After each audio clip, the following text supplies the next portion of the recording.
Bueno, listo, continuamos.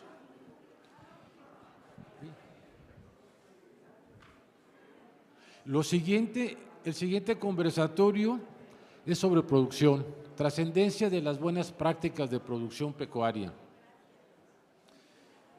Creo que todos sabemos que las prácticas de producción pecuaria son muy importantes y deben seguirla chicos, grandes y medianos y extra grandes. Y esto nos ayuda a mejorar mucho la productividad, rentabilidad del negocio, ¿no? Y de la empresa en general.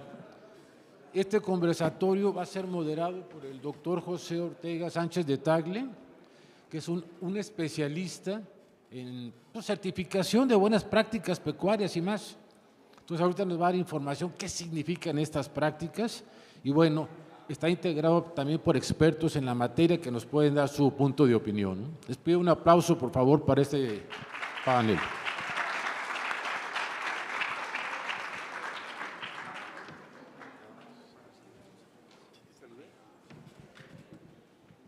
Bueno, buenas tardes. Muchas gracias a BM Editores por su mejora continua en cuanto a las presentaciones sobre proteína animal. Me siento muy halagado porque hoy voy a presentarles a ustedes a 3 expertos en modelar proteína animal, básicamente. En cerdos, me hace falta uno de acuacultura, porque para mí acuacultura la tengo en forma muy importante, pero tenemos en leche, en cerdos y en modelo y diseño de producto, que es el doctor Gastón. Entonces espero que esta sesión sea de mucha utilidad para ustedes. Ok, bueno. ¿Hacemos la presentación de la gente o ya cuando...? Bueno, me gustaría presentarles a ustedes. Mi área, básicamente, soy nutriólogo, mi enfoque es a la nutrición, por ahí encuentro a veces temas de bienestar. Sin embargo, hoy por hoy es importante que se entienda que las buenas prácticas tienen un enfoque muy importante al valor de la cadena y de la calidad de la proteína. Y en este caso, sí, de acuerdo a lo que veo, voy a iniciar mi presentación, y luego les presento a ustedes a los ponentes, por favor. Creo que con esta le cambio. Parte de mis debilidades es la econometría. Mi doctorado lo hice en econometría y realmente entendí claramente que el pasado no se puede cambiar, que el presente ya llegó y por lo tanto normalmente mis enfoques son hacia el futuro. De tal forma que lo que hicimos fue revisar un poquito la importancia de las buenas prácticas en las grandes tendencias globales. ¿Qué pasa? Porque aquí no cambia. ¿Está prendido?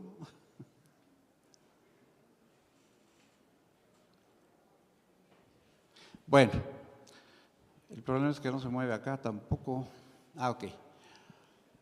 Revisando, el comentario es muy sencillo. La demanda por proteína animal va hacia arriba, seguirá hacia arriba todo el tiempo y para los próximos 50 años, al menos 25, pues todas las proteínas en general tendrán una gran demanda, en particular la acuacultura, que ha crecido a una velocidad impresionante y que debe formar parte obligada de estos foros de proteína animal. Sin embargo, bueno, hay una mala noticia relativamente, mientras todo esto va creciendo, pues por aquí me decían que por aquí mandaba el señalador, pero bueno, ahí lo que podemos ver es, en perspectiva, la población seguirá creciendo, parece que cerca del 2030 andaremos sobre los 8,5 billones de personas, y en la parte de arriba, lo que pueden ustedes ver es que sí, las tendencias por tipo de proteínas son hacia arriba, pero el planteamiento general del problema que tenemos es si en el planeta tendremos los recursos necesarios para alimentar 10 billones de personas. Y pues esta es una de las grandes preocupaciones. Ya me pasé. En cuanto a la FAO, sus proyecciones que ustedes pueden ver en la parte superior, pues nos hablan claramente de los cambios climáticos.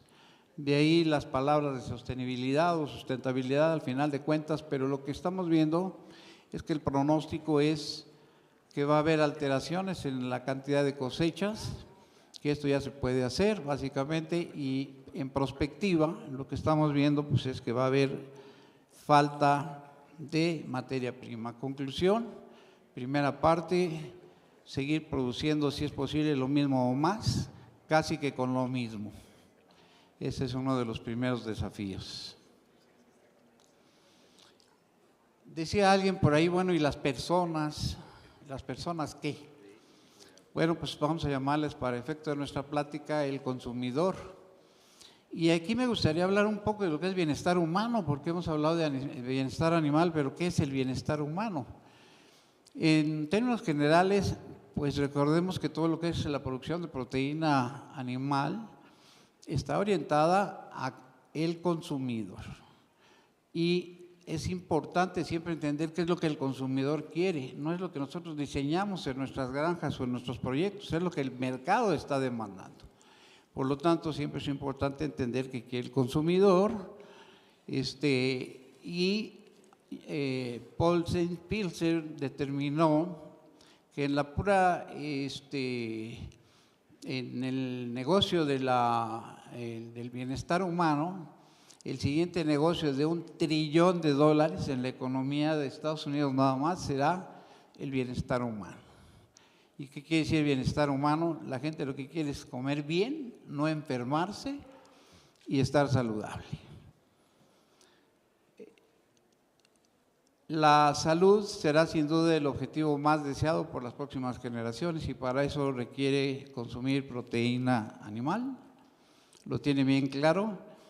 Se debe diferenciar cada vez más lo que es el valor agregado en cuanto a la calidad y disponibilidad de las proteínas, quiere decir comunicación.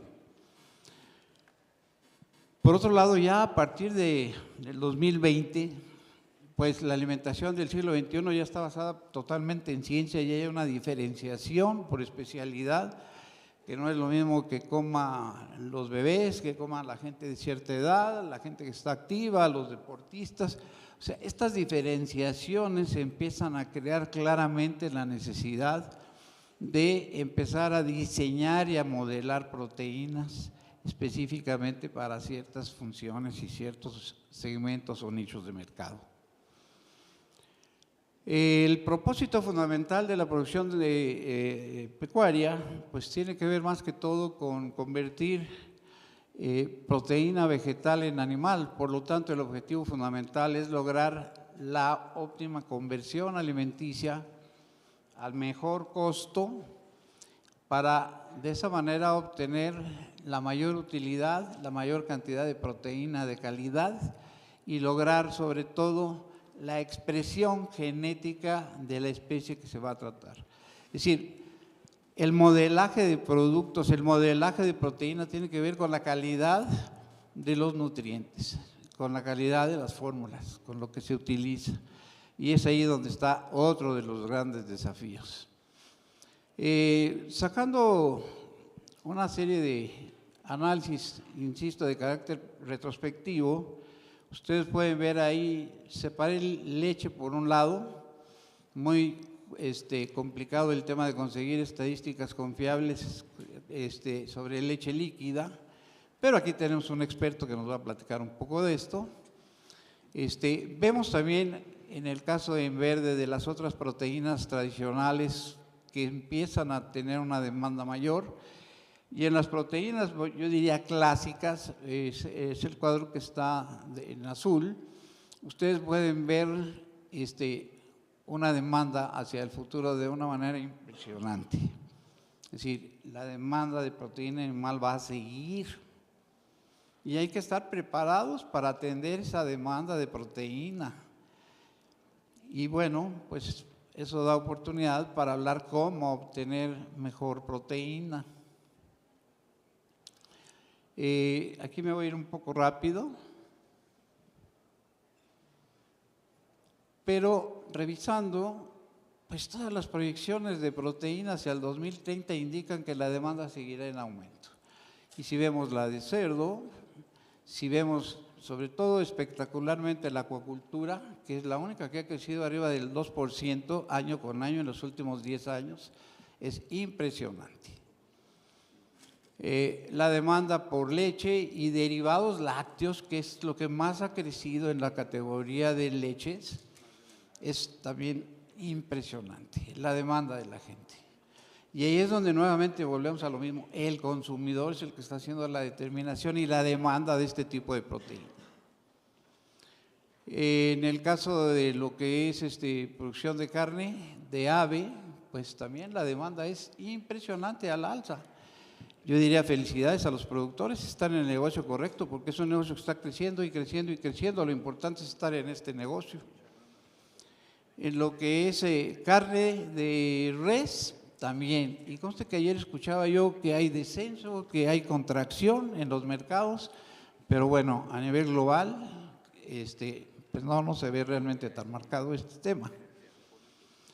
En lo que es producción de huevo, probablemente una de las proteínas más accesibles y más constantes. Ayer mencionábamos que somos el primer lugar en consumo de huevo, es correcto.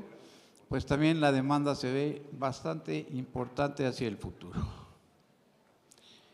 En México no andamos muy mal, las estadísticas que tenemos en la Secretaría, pues es que somos el 7º país aportador de proteína, es decir, no se deben de quejar. En México se come bastante proteína de muy buena calidad, la demanda sigue hacia arriba y habría que revisar este tema que está en rojo, porque siguen siendo las importaciones prácticamente en casi todas las especialidades, como ustedes pueden ver.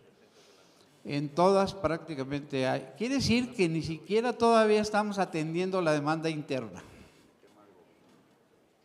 Y eso es un planteamiento importantísimo para el futuro, que no estamos todavía atendiendo totalmente nosotros internamente. Sin embargo, y estoy muy contento porque una de las cosas que quiero que nos platiquen nuestros panelistas es que exportan. Y conste que se dice que México no exporta. Y esa es una de las cosas que tengo mucho interés en escucharles. Bien, México ocupa el 3er lugar en exportación, aporta el 32% del PIB del sector primario. Hay alrededor de 3.4 millones de unidades de producción.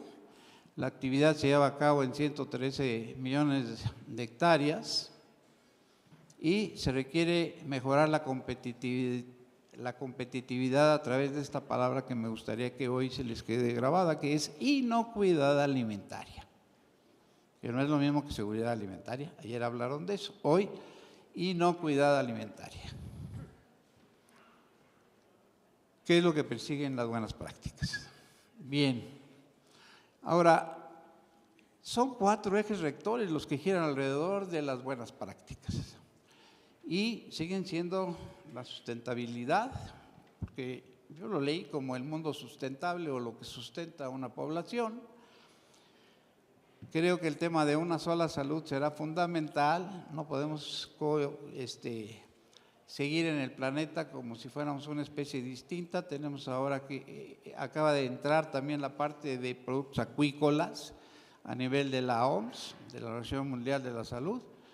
Entonces, equilibrio con el medio ambiente, muy fuerte la economía circular, y recordemos que en producción de proteína animal prácticamente todos nuestros productos se prestan para poder hacer un reciclaje y vender. Ahí estábamos hablando o escuchando de agua que ahora puede tener un valor agregado cuando son residuales.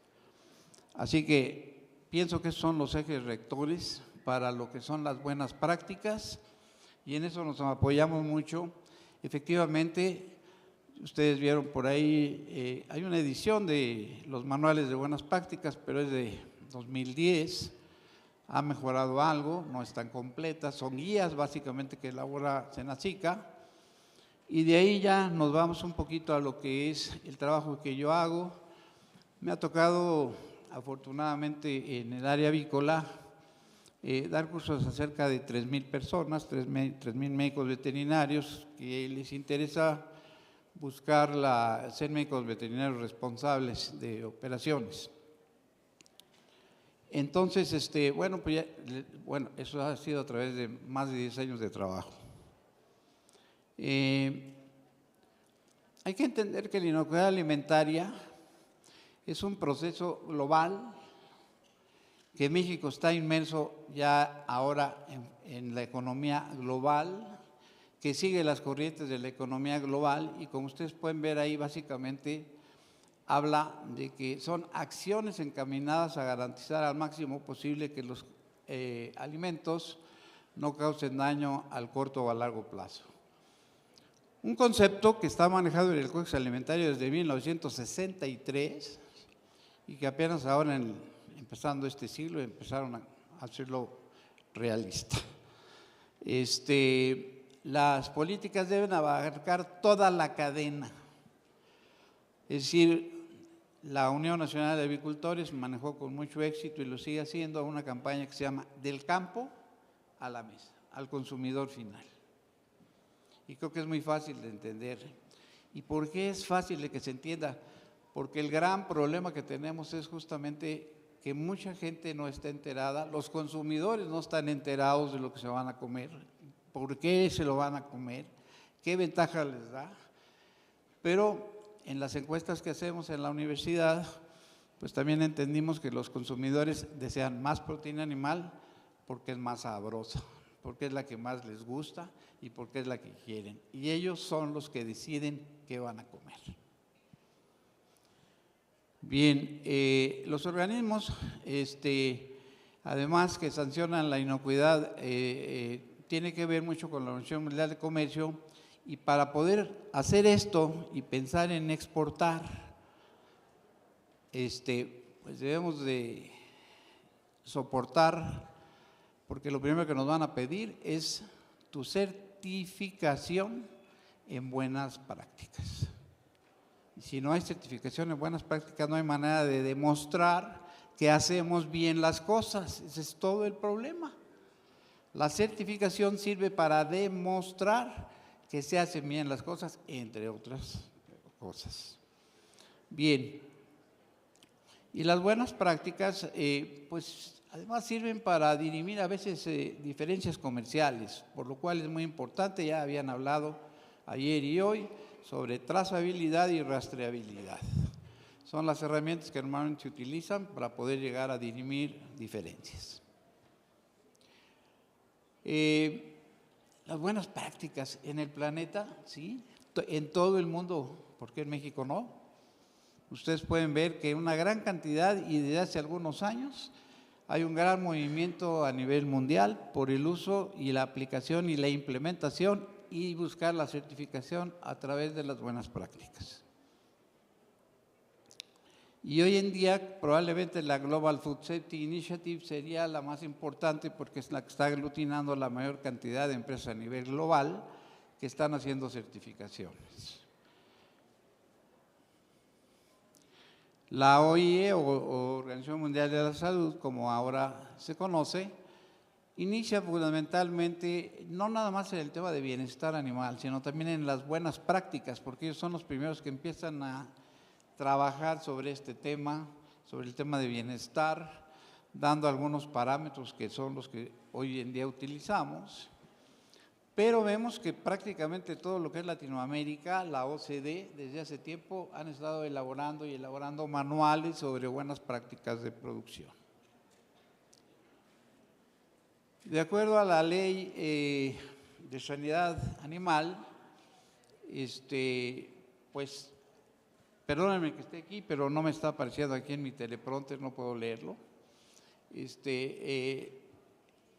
Se entiende como buenas prácticas de manufactura a unidades de producción pecuaria, a establecimientos que elaboran productos químicos, farmacéuticos, biológicos, aditivos o alimenticios para uso en animales o consumo por estos. ¿Sí? ¿Ya? Ya. Gracias. Perdón, ya, va a ser más sencillo. Voy a parecer pollo con Newcastle, con el cuello todo chueco, pero bueno. Bien, el objeto de disminuir los riesgos de contaminación, básicamente lo que buscan las buenas prácticas es disminuir los riesgos de contaminación física, química, biológica, y este es muy importante porque no hablamos del residual. La contaminación también es residual y casi no se habla de eso en la producción de proteína animal. Bien, esto está marcado en la Ley Federal de Sanidad Animal. En general pudiera decirles a ustedes que lo que está en rojo es lo que vale la pena que vean, lo demás ni pierdan tiempo, pero las buenas prácticas generalmente son únicas, específicas e intransferibles. ¿Esto qué quiere decir? Que no sirven todas para todas las empresas. La empresa tiene que crear sus propias buenas prácticas, no importa el volumen de producción. Y esto es importante porque se piensa que las buenas prácticas son para empresas muy grandotas, que tienen mucho volumen, que tienen muchos recursos, y eso en la práctica les puedo decir que es una gran mentira. Hay gente que sin un volumen importante es capaz de implementar sus buenas prácticas y buscar certificarse. Generalmente la pura aplicación de las buenas prácticas mejora los resultados de operación. Y usted dirá, ¿cómo le hace? Muy sencillo. Al empezar a revisar los protocolos y procedimientos, en ese momento las cosas empiezan a mejorar porque se están controlando. Y como ahora se revisan y se tienen que generar reportes, pues el que va a reportar se está confesando y dice si lo hice bien o no lo hice mal, y entonces empieza el control de la operación. La sola implementación por eso mejora los resultados, y para que esto se dé empieza un proceso de carácter documental, que es fundamental. Y no es en vano que sea documental. ¿Por qué? Porque a la larga, ustedes verán más adelante, voy a mencionarlo, nos permite crear una gran cantidad de documentación, información, estadística, tendencias que nos ayudan a tomar decisiones a nivel empresa.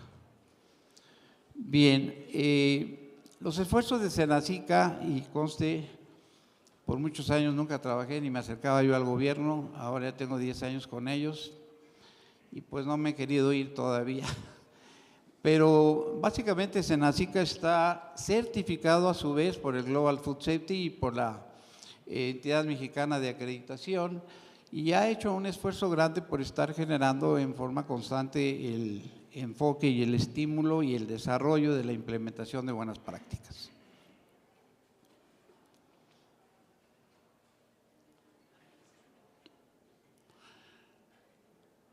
Fundamentalmente lo que busca es la inocuidad alimentaria, pues se le decía esta palabra, por favor grábensela, porque buenas prácticas es sinónimo de inocuidad, y la prevención de las enfermedades que se transmiten por los alimentos, como decíamos hace un rato, en el corto o en el largo plazo. La responsabilidad fundamentalmente es del Senacica, pero también intervienen en algunos procesos COFEPRIS, es decir, es una interrelación para lograr la certificación en cuanto a la calidad de la proteína que producimos. En México, los criterios de evaluación de buenas prácticas pecuarias están influenciados por regulaciones específicas y estándares de calidad establecidos. Lo que buscan principalmente es el certificado de la empresa. Y bueno, pues les diría a ustedes que hoy en día Senacica trabaja con unidades de verificación externa, verificadores profesionales, pero la certificación la entrega Senacica, después de revisar todos sus procedimientos.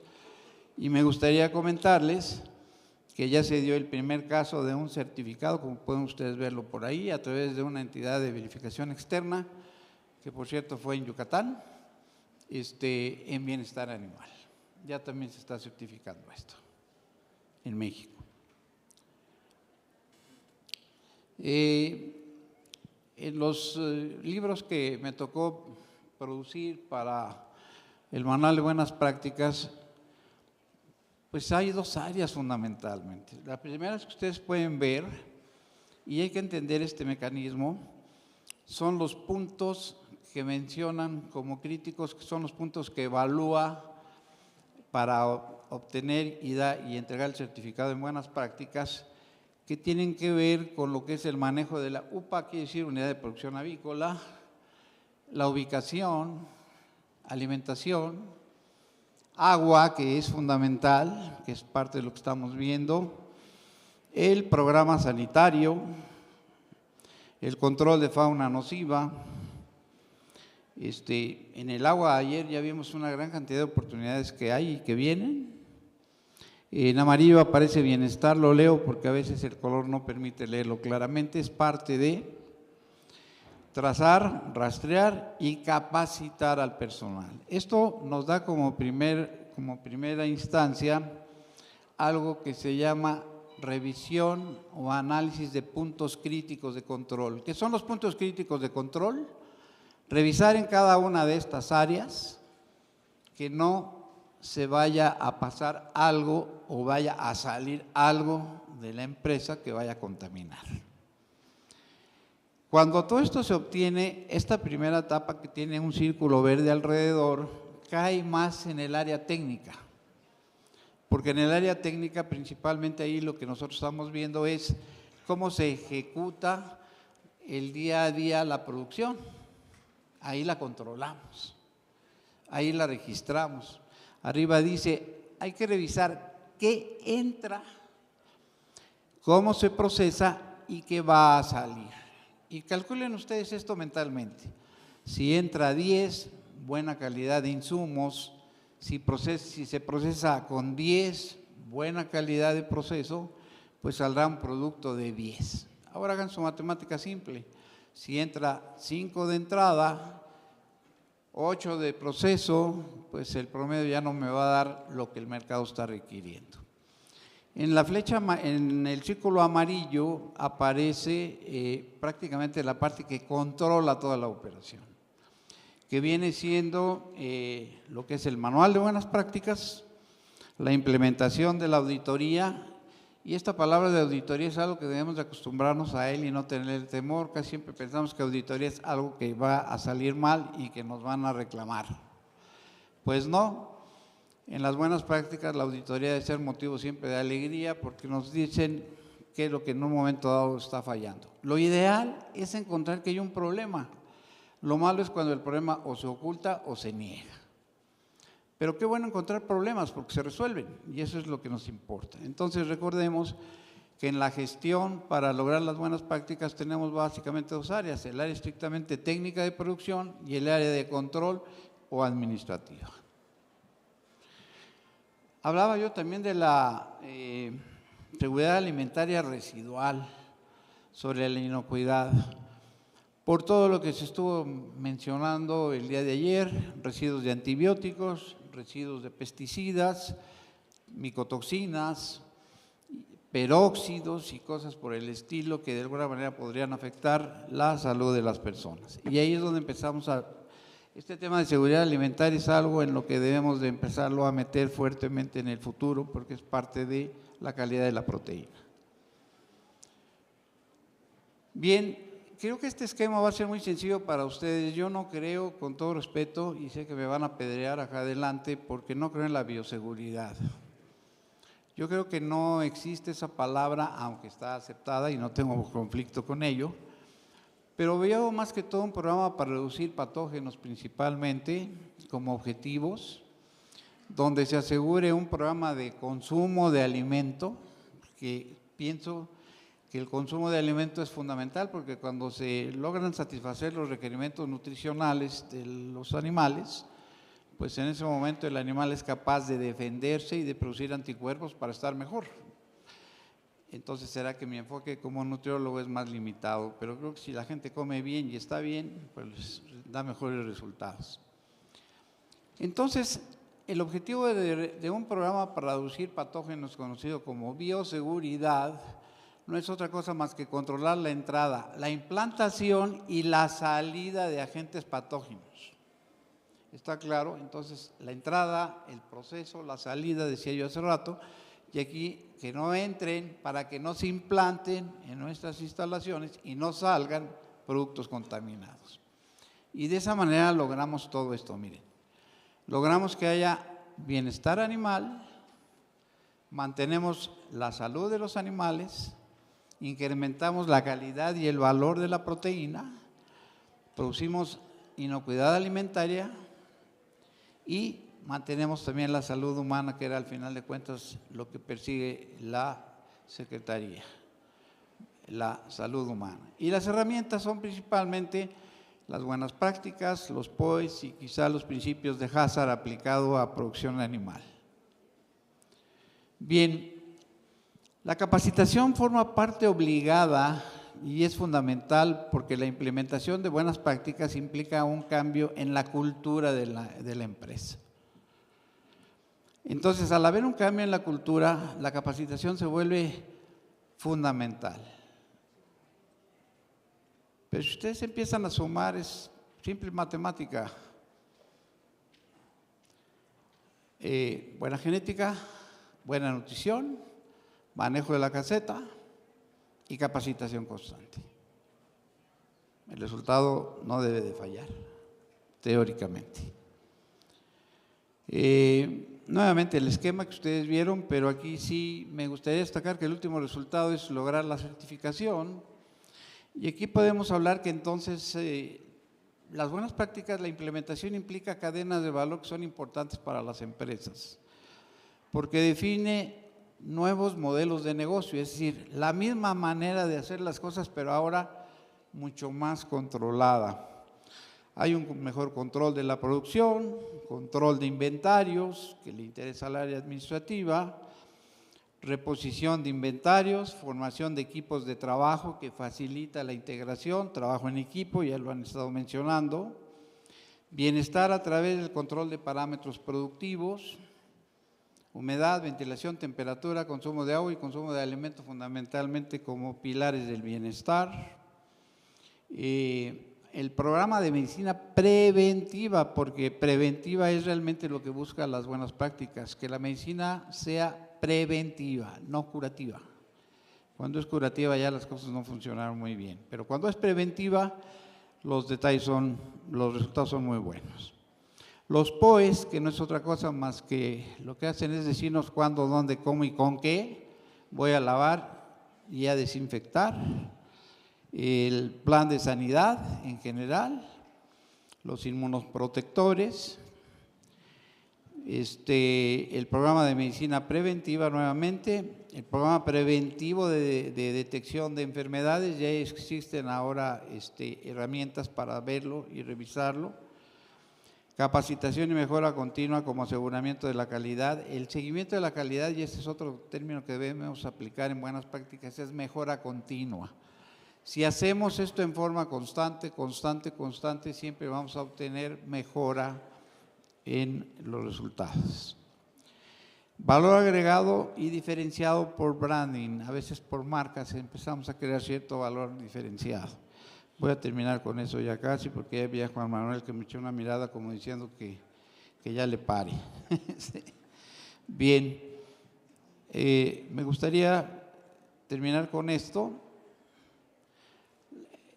Me gustaría revisar nada más esto ya con ustedes. El valor agregado entonces significa que la empresa va a producir bienes, pero con un valor que el mercado está requiriendo. Y generalmente tiene mucho que ver esto con las utilidades de la empresa. Y bueno, recordemos ante todo que todo esto es una empresa, que todo es un negocio y que está diseñado para generar recursos y seguir produciendo este tipo de empresas. Bien, termino diciéndoles, el manejo de la unidad de producción, desde el punto de vista de la nutrición, desde el punto de vista del manejo, pues es la esencia y la base para nosotros del bienestar animal. muchísimas gracias por su atención y me gustaría presentar ahora a nuestros ponentes que nos van a ayudar a descifrar algunas preguntitas que tengo para ellos, y si son tan amables, ¿nos podrían presentar, por favor, el currículum de las personas que nos acompañan acá? No sé con quién vayamos a empezar. Romualdo, por favor, si eres tan amable. Romualdo, ¿quieres presentar? Aquí está. Sí, yo soy Romualdo Moreno, presidente de la Unión Ganadera del Estado de Querétaro. Soy productor de leche, y disculpen el comercial, la mejor del mundo, Alpura. Entonces, soy consejero del grupo también, ya tengo muchos años de consejero y pues siempre, pues la verdad, practicando y haciendo las buenas prácticas.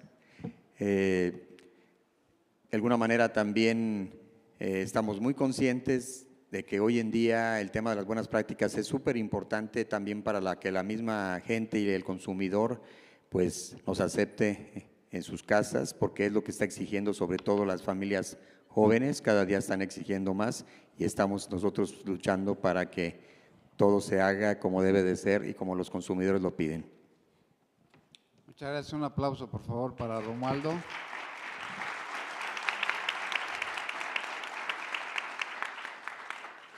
El siguiente, por favor, Gastón, si eres tan amable, por favor. Buenas tardes a todos. Ese soy yo. Pues como dice ahí, yo soy investigador titular en el Centro de Investigación, Alimentación y Desarrollo en CIAD, en Hermosillo, Sonora. Tengo 33 años en CIAD, pero 39 trabajando en la industria de la carne. Y se puede decir, mi experiencia data precisamente en plantas y procesos, particularmente rastros, y que ahorita voy a hablar un poquito sobre él, que es ahí el lugar donde el músculo se convierte en carne, y realmente es donde más adolece en este país.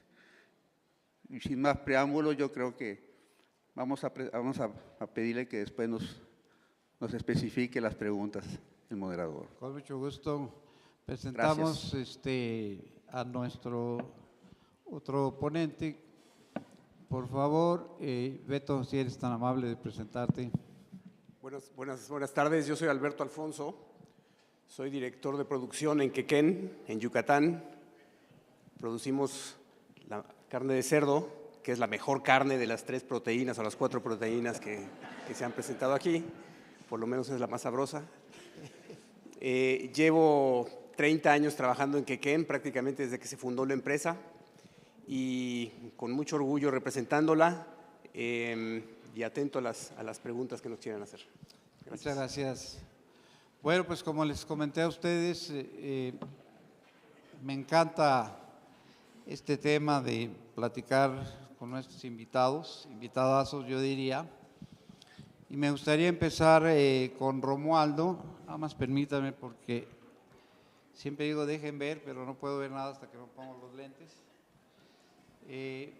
Romualdo, si fueras tan amable, podrías comentarle a nuestros asistentes ¿por qué consumir proteína animal? Bueno, yo creo que en el tema de los lácteos, que está comprobado que la proteína de la leche es la mejor,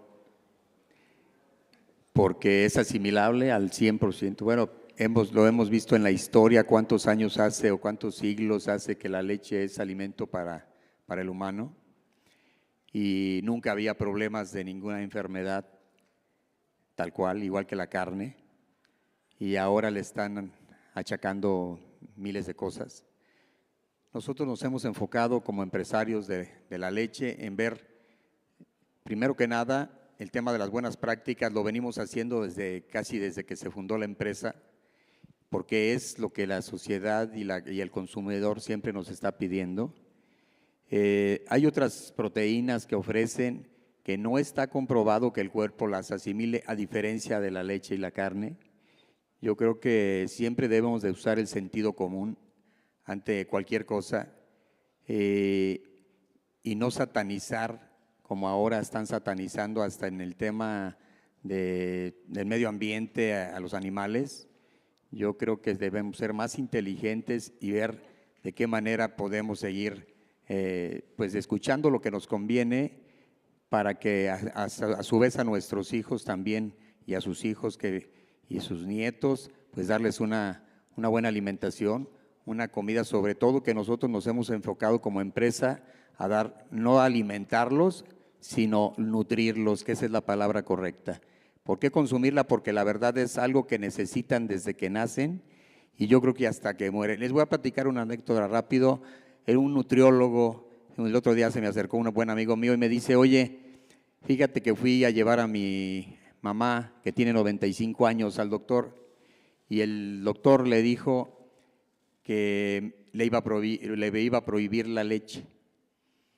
Le dijo, oye, ¿cómo crees que le voy a quitar a mi mamá la leche después de que por muchos años, hoy que tiene 95 años, sigue tomando leche? Le dijo, por supuesto que no le voy a quitar la leche.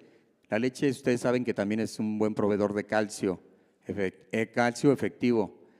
¿Cómo se te va a ocurrir entonces que en estas alturas todavía le estés pensando a quitar la leche? O sea, si ha tomado por tantos años la leche y la mamá está bien a los 95 años, ¿cómo se le ocurre al doctor, por muchos temas de nutrición que tenga o muchos estudios de nutrición que tenga, quitarle la leche? Creo que es súper importante y yo creo que no lo debemos de dejar a un lado y pues seguir recomendando productos de muy buena calidad. Muchas gracias. Beto, si eres tan amable, ¿qué ventajas competitivas se generan cuando se implementan buenas prácticas en producción? Sí, definitivamente, como tú lo mencionaste hace un momento, la implementación de buenas prácticas paga, se obtienen dividendos a partir de eso.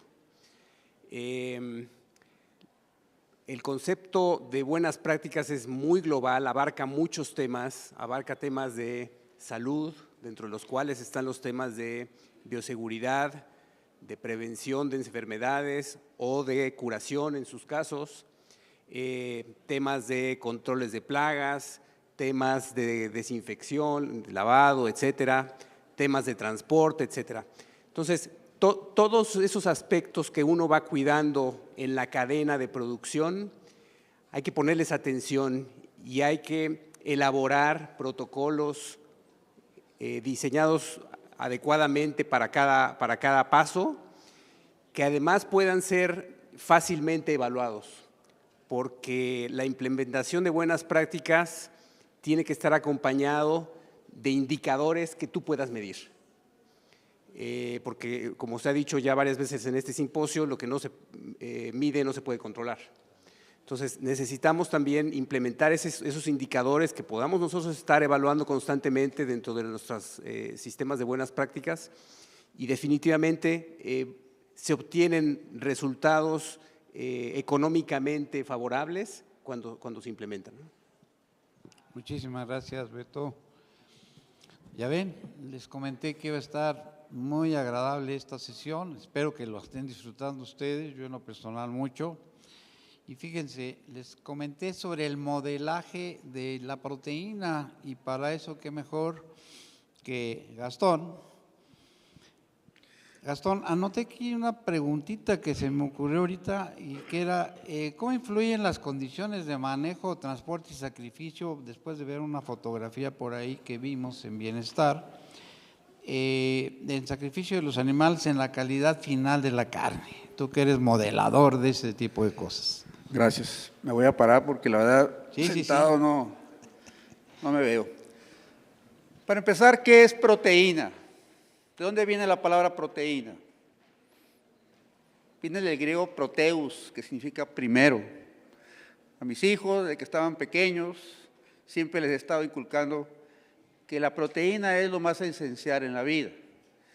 La proteína comienza precisamente del destete del animal, comienza cuando ya el animal es confinado y empiezan las buenas conductas o el trato del animal. ¿Qué sucede a medida que va creciendo, que se va desarrollando, pues como hay que aplicarle tecnología, porque hay que acortar los tiempos y sobre todo incrementar el rendimiento, que son las palabras mágicas que hay en este mundo, y dado que también esa proteína va ligado a algo que se llama agua, y nuestro negocio es el agua, el músculo tiene entre un 70 y 75% es humedad, 20 a 23% es proteína, y la única que es muy variable se llama grasa, porque esa va a depender de las engordas. Y aquí debemos que distinguir dos tipos de engordas. La engorda que introduce grasa y la engorda que está generando músculo. No me voy a meter con eso porque hay muchas implicaciones ahí. Sobre todo que durante el transporte y conducción de esos animalitos, cuando alcanzan el tamaño y el peso adecuado, viene una serie de estresores, por decirlo así. La doctora habló de uno que es el cortisol, y sí es cierto, el cortisol es muy variable, pero no tenemos otra forma de medir el estrés, sobre todo cuando el estrés influye en la generación de otro tipo de sustancias. Por ejemplo, la glucosa, que está en el músculo, que se llama glucógeno, es la que se va a dar a cabo durante la transformación de músculo y carne para producir ácido láctico que baje el pH y es cuando el músculo se va a transformar en carne. Mientras el pH no baja, no es carne, es músculo. Y para eso se hace precisamente en los rastros, en las plantas. Generalmente las plantas tipo Inspección Federal, pues son plantas donde refrigeran la carne. No sueltan el producto hasta que no cumple 24 horas o cuando la temperatura en el cuarto posterior alcanzó los 3 grados centígrados. Liberan la mercancía y llega a su destino. Ahora, el transporte, el mal manejo del animal, pues va a transgredir, se puede decir, que el músculo, este glucógeno, en el caso del ganado bovino, no se genere y por lo tanto va a generar diferentes estados de carne. Como en el caso del bovino, lo que más frecuentemente se produce es carne DFD, oscura, firme y seca, dark, firm and dry en inglés. Sin embargo, en el cerdo, como es un individuo bastante enojón, por decirlo así, muy difícil de manejar a veces, tiene que ser que cuando se enoja el cerdo, genera bastante glucosa y va a producir bastante glucógeno y por lo tanto su pH va a bajar mucho. Y esto va a producir otro tipo de carne que se llama PSE, pálida, suave y exudativa. Y ahí está nuestro negocio. Si nos va el agua, si exuda el músculo, pues no va el negocio. Lo otro, ¿cómo nosotros vendemos y compramos en el sistema cárnico? En base a peso. Y lo que más pesa es el agua. ¿Ok? Y eso es lo que tenemos que mantener adentro.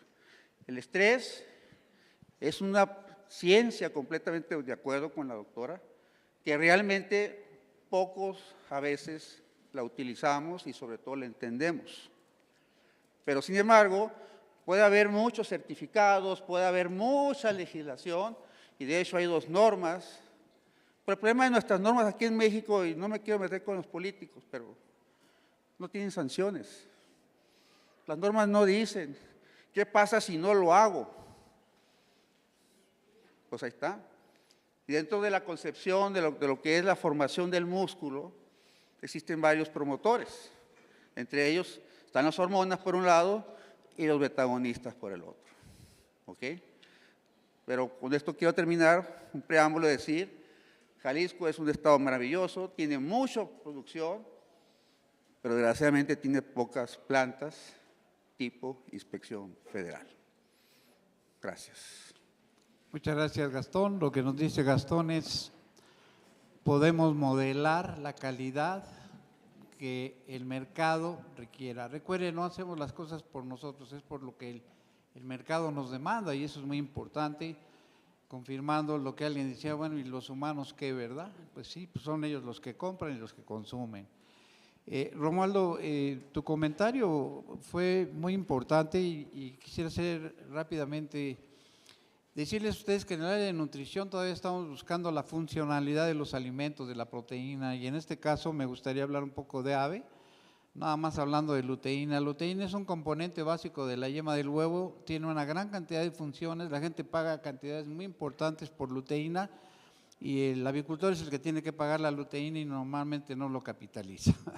Bien, nuevamente contigo, Romualdo, aquí te anoté otra, que era, ¿por qué productos locales? ¿Por qué consumir proteínas locales? Fíjate que me estabas leyendo ahorita, como que te metiste a leer mi mente. Algo que les quiero mandar así, un mensaje fuerte y claro. Aquí en México se pueden ustedes estar tranquilos de que se están haciendo las cosas bien. Por ejemplo, yo conozco y soy muy cercano a Pollos Querétaro. Las buenas prácticas de Pollos Querétaro, la verdad es que tiene todos mis respetos, aquí está Marilú. Y en el caso de todas las leches también en México y en todas las carnes que se producen de buena calidad, la verdad es que tenemos instituciones sólidas como Senacica que están cuidando que el tema sanitario y la inocuidad funcione. Les digo porque yo como presidente de la Unión Ganadera estamos viendo de qué manera estamos checando la trazabilidad y remando los animales, ver de dónde sale, por si llega a haber alguna enfermedad, ir y ver de qué sale, de qué lugar salió. Entonces, en México estamos muy bien. Siempre estamos insistiendo con el consumo local, lo que está produciendo el ganadero del país, el avicultor del país, el porcicultor del país, los lecheros del país, porque estamos constantemente, nos están checando y nos están certificando, y nosotros como buenos ganaderos también estamos atorándole a las buenas prácticas al bienestar animal. Pero ¿qué pasa cuando por un plumazo agarran y dicen, ¿sabes qué? Por el tema de parar la inflación, vamos a traer alimentos de cualquier parte del mundo para parar la inflación. Eso ya nos pasó. Querían parar la inflación y realmente ni pararon nada, y sin embargo no sabemos ni qué productos están llegando al país. Les puedo decir uno, por ejemplo, ha estado subiendo el tema de la importación de carne brasileña. Brasil no está libre de aftosa, igual que Argentina. Entonces debemos de tener cuidado con lo que consumimos y sí darle más énfasis al tema del consumo local, porque nosotros sí estamos muy preocupados y ocupados de que al final el consumidor nos puede castigar o no castigar si no hacemos las cosas bien. Y no tanto porque si nos castiguen, simplemente porque nosotros estamos, la verdad, de que bastantes maduros en el tema. Venimos desde que yo creo que se fundó nuestras empresas, ver de qué manera les damos calidad a nuestras familias, porque también ahí van nuestros hijos y nuestros nietos en juego. Entonces, sí les haría un exhorto para que ustedes pues simplemente se fijen de qué manera y de dónde vienen los productos, porque a mí sí me preocupa. Por ahí algún amigo me decía, oye, es que la carne brasileña viene hasta un poquito oscura, media negra. Dije, pues bueno, la verdad es que no sabemos el bienestar animal de Brasil, no sabemos el tema del manejo de Argentina, no sabemos, y lo de aquí de México sí sabemos, y sí sabemos que tenemos buenas instituciones que están checando que el producto que llega a la mesa sea de mucha calidad y que sea lo que está requiriendo el consumidor. Muchas gracias. Gracias, Romualdo. Beto, ¿cuál es el alcance que tiene la implementación en tus buenas prácticas, si eres tan amable? Platícanos un poquito, por favor. Bueno, es muy amplio el alcance, porque nosotros tenemos toda la cadena de valor en la empresa. Tenemos las plantas de alimento, tenemos las granjas de los núcleos genéticos, tenemos centros de inseminación artificial, donde están los sementales de alto valor genético, tenemos las granjas de producción, tenemos plantas procesadoras, tenemos el transporte, las plantas procesadoras, y luego tenemos una cadena comercial. Entonces, en todos esos eslabones de la cadena de valor tenemos implementadas buenas prácticas. desde la planta de alimentos con los controles de calidad de la materia prima que usamos para el alimento, luego controles de calidad del mismo producto que sale hacia las granjas, controles de calidad en los centros de inseminación artificial para que el semen no sea un vehículo transmisor de enfermedades, controles en las propias granjas, como ya les dije, de bioseguridad, de inocuidad, de trazabilidad. Tenemos que estar nosotros cuidando mucho los aspectos de los usos de medicamentos, de vacunas, etcétera, incluso de los usos de las agujas, porque no podemos mandar a las plantas procesadoras animales que cuando nosotros los vacunamos, de repente se puede romper una aguja y quedar el pedazo de aguja dentro de la carne. Entonces tenemos un procedimiento para qué hacer en ese tipo de casos. Tenemos implementados controles de inventario de las agujas cada vez que cerramos un lote. Tenemos, como dijeron ayer, nosotros no negamos que usamos antibióticos, pero sí aseguramos que nuestra carne no tiene residuos de antibióticos, entonces tenemos un control muy estricto de cuándo debemos de suspender el uso de antibióticos para que durante el tiempo que queda de vida del cerdo sea capaz de metabolizar el antibiótico residual y ya no lleguen residuos a la carne. Tenemos en las plantas procesadoras también controles de, bueno, todas nuestras plantas procesadoras son tipo inspección federal, entonces hay médicos veterinarios acreditados de la Secretaría de Agricultura que están haciendo inspecciones y haciendo análisis a los tejidos de las carnes para detectar cierto tipo de residuos o análisis microbiológicos también en la carne. Parte de nuestros productos se van al mercado de exportación y uno de nuestros mercados más importantes es Japón. Entonces ya se deben de imaginar ustedes qué tan estricto es el mercado de Japón para poder acceder. Entonces, no solamente nosotros tenemos que cumplir con las normativas nacionales, sino que también tenemos que cumplir las exigencias que nos imponen nuestros clientes de Japón. También exportamos a Estados Unidos y a otros países y también hay otra serie de reglas que tenemos que seguir. Entonces, en toda la cadena de valor tenemos implementados buenas prácticas pecuarias y, como les dije, también algunas auditorías internas o auditorías externas para asegurarnos de que esas prácticas se cumplen. En granjas, por ejemplo, tenemos ya una certificación en buenas prácticas de bienestar animal, en las granjas, de bienestar animal en el transporte y de bienestar animal en las plantas de sacrificio, y hay otra serie de certificaciones que tenemos. Gracias, Beto. Pues Romualdo, ese es el punto, Gastón. Estamos exportando y eso que dicen que no exportamos nada, porque las prohibiciones, etcétera, etcétera, pero somos un país que además de producir, exportamos. Y gracias a la implementación, entiendo de lo que dice Beto, yo hago mi checklist de entrada a mi proceso y mi salida, de todo uno de los pasos que llevaba. ¿Es correcto, Beto? ¿Es correcto, Romualdo? ¿Es correcto, Gastón?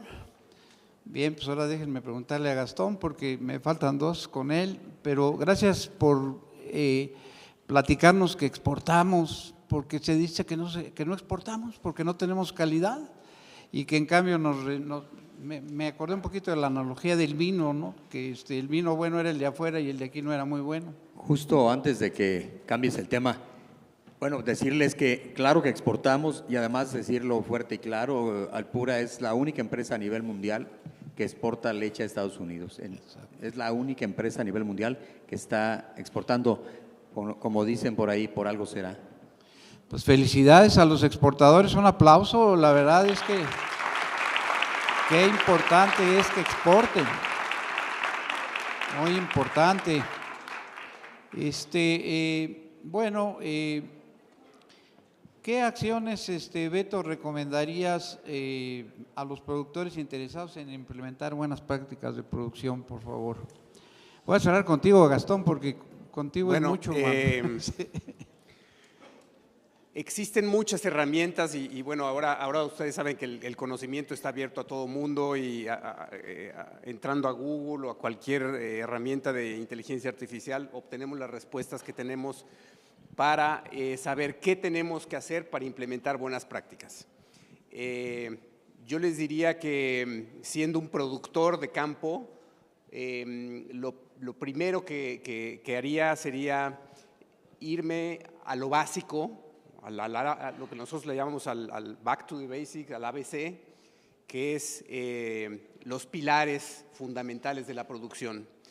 Nosotros en producción en granjas vemos que la parte de nutrición, vemos que la parte de salud, vemos que la parte de manejo y la de gestión de personal con los temas de reclutamiento y capacitación son los pilares fundamentales. Entonces, basándonos en esos pilares, ver cuáles son las buenas prácticas que generalmente se implementan en los sistemas que tienen éxito. Y como les digo, implementar buenas prácticas paga porque, por ejemplo, si yo implemento buenas prácticas en temas de salud y con esto evito la diseminación de enfermedades, la entrada de nuevas enfermedades, la prevención de las que ya tengo y que no se manifiesten de forma tan agresiva, se me van a morir menos animales, van a crecer mejor, van a aprovechar mejor el alimento, voy a tener mejores velocidades de crecimiento y mejores conversiones de alimento y eso inmediatamente se va a reflejar en eficiencia económica para el negocio. Muchísimas gracias, Beto. Gastón, si fueras tan amable, déjame ver, ¿qué prácticas podemos apoyar como consumidores? Porque ya ves que hoy ha estado muy solicitado el tema de que también los humanos aparezcan.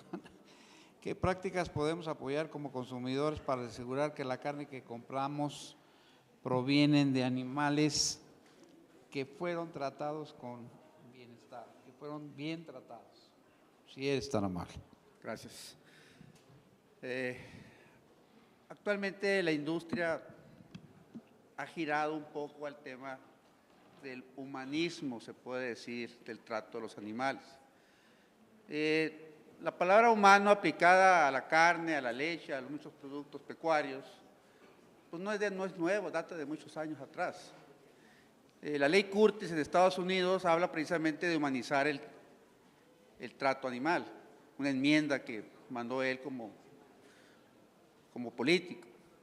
Mas, sin embargo, no se puede decir, tomó sus efectos pues en los años 60, 70, cuando empezaron a aparecer asociaciones defensoras de los animales. Y eso es lo que precisamente ahorita nos trae con el tema de generar leyes, reglamentos. En Sonora, por ejemplo, tienen un problema con las peleas de gallos. No quieren que haya pelea de gallos porque están lastimando a los animales, usando a los animales para lucrar. Entonces, independientemente de eso, actualmente en el tema avícola, por ejemplo, aparecieron por primera vez productos donde dice gallinas no confinadas, gallinas libres que ponen su huevo de manera libre, y eso hace también que la gente busque ese tipo de productos porque se está viendo que hay una trata amable de los animales. Ahora, por otro lado existen programas también. En Sonora había un programa de cerdo seguro que desafortunadamente desapareció en su época, pero hablaba precisamente de las buenas prácticas sobre el tema del cerdo, qué comer, sobre todo su manejo y su sacrificio. Y el sacrificio quiero hablar un poquito porque realmente nosotros como compradores también nos preguntamos, bueno, ¿y la carne que estoy comiendo de dónde viene? De aquí generalmente hay 3 tipos de sacrificios. El sacrificio en plantas tipo inspección federal, sacrificio en plantas que no son TIF y lo de traspatio. Y ahí, la verdad, esto es algo terrible porque hay animales que no se sacrifican de una manera donde está supervisado por médicos veterinarios, por ejemplo. No sabemos si esos animales están aptos para su consumo y eso ahora también de que en muchas partes, en muchos etiquetados que hay, hablan precisamente de que estos animales no se sabe su origen.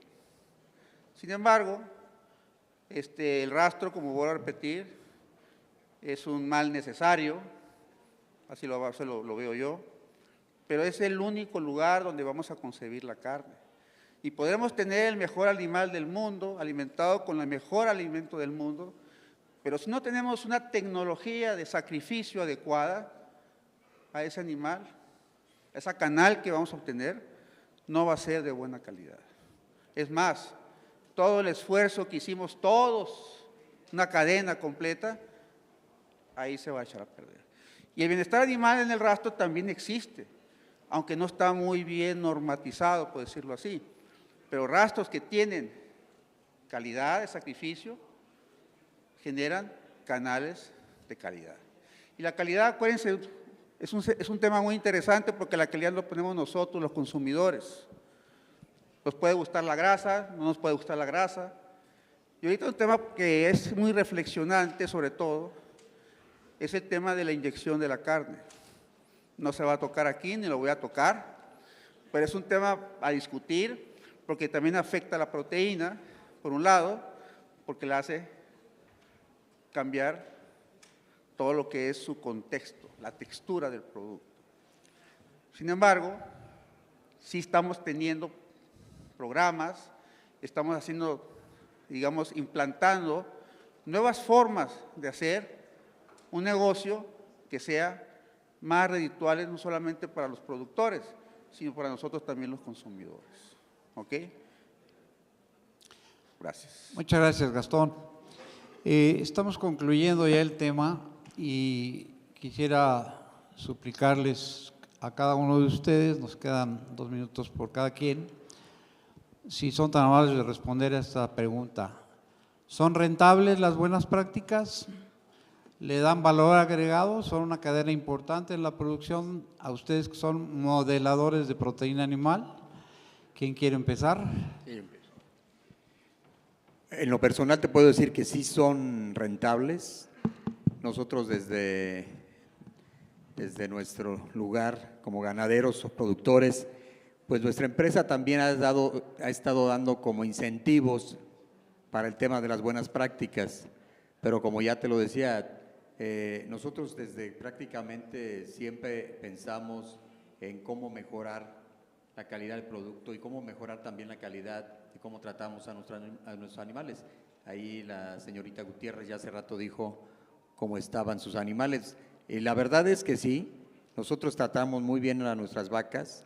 Algún día me gustaría ofrecerles un video de cómo entran corriendo ellas a las salas de ordeña y cómo se van ellas como durmiendo y como bostezando a la hora que van dando la vuelta, muy relajadas, más relajadas que nosotros, porque nosotros estamos atentos a ver cómo van a estar, de que si dé la vuelta bien el carrusel. Y es más, hay granjas lecheras que están también poniéndoles hasta su música, si ustedes quieren de Beethoven o de la que quieran, pero hay que están metidos en que la calidad del producto al final, por el menos estrés posible para el ganado, lo tengan en su hato. Sí es redituable, en lo personal les digo que sí, porque al final queremos sacar un producto de alta calidad y la gente te lo reconoce. En lo personal te digo que a nosotros sí se nos reconoce el tema de la altísima calidad que siempre se ha manejado. Gracias, Romualdo. Beto. Sí, voy a poner 2 ejemplos de cómo se pagan.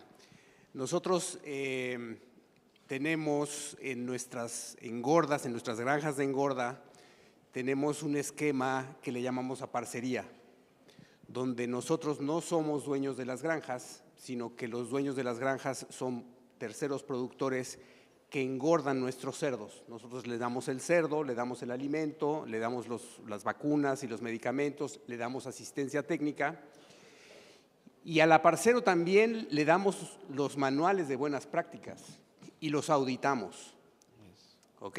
Porque finalmente cuando se termina el ciclo de la engorda, nosotros recogemos nuestro cerdo y esos son los cerdos que dedicamos a nuestros mercados nacionales y de exportación. Entonces, los aparceros tienen que cumplir con esas buenas prácticas.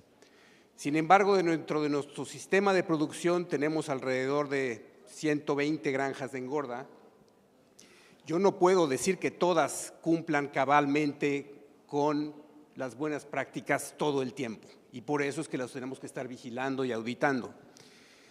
Y este es un ejemplo en el que los buenos productores, los buenos aparceros que cumplen cabalmente los procesos, protocolos y las buenas prácticas obtienen mejores resultados porque los cerdos crecen más rápido, porque tienen mejores conversiones alimenticia y ellos obtienen mayor ingreso económico a partir de seguir estas buenas prácticas. Este es uno de los ejemplos.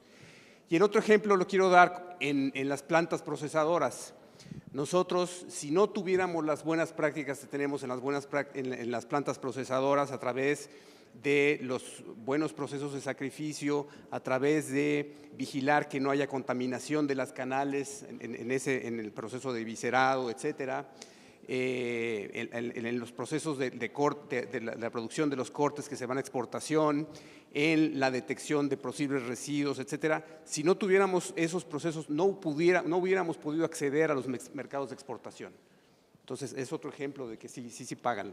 Felicidades, Beto. Gracias. Gastón, si eres tan amable, ¿son redituables, son rentables, son convenientes las buenas prácticas? Muchos son muchos. La verdad, yo no creo que exista ninguna planta que no tenga algo como de eso, sobre todo porque si es una planta, precisamente una engorda que está trabajando, procurando tener genética, alimentación y demás, es importantísimo que sepa cómo manejar los animales. Ahora, por otro lado, recuerden que la carne, ya lo dije ahorita, el negocio se llama agua, y el estrés, existen ahorita muchas tecnologías para poder, no digo suprimirlo, pero sí tratar de controlar el estrés. Nosotros hemos trabajado con moduladores alostáticos, con una compañía, voy a decir el nombre, Atiza, y realmente hemos trabajado precisamente para tratar de bajar ese estrés, no solamente de bovinos, sino de cerdos también. Ahora, vuelvo a repetir, no existe nada que no podamos controlar, mejorar y sobre todo enfocarlo en el bien común de todos nosotros, que es comer bien y saludable. Muchísimas gracias. ¿Qué les pareció el conversatorio? ¿No?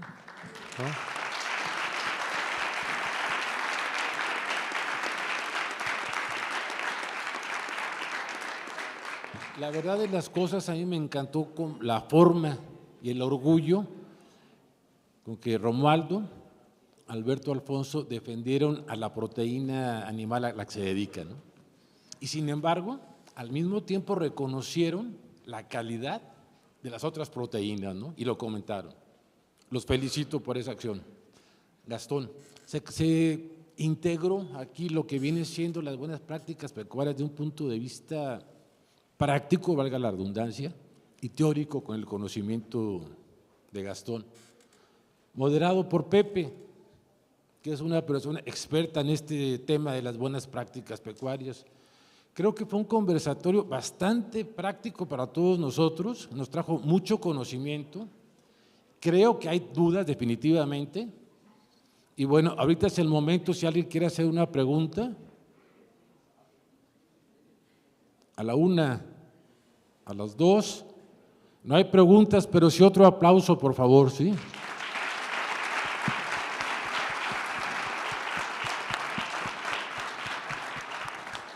Alberto, Alfonso, muchísimas gracias por tu participación. Romualdo. Gastón. Pepe. Una fotografía aquí.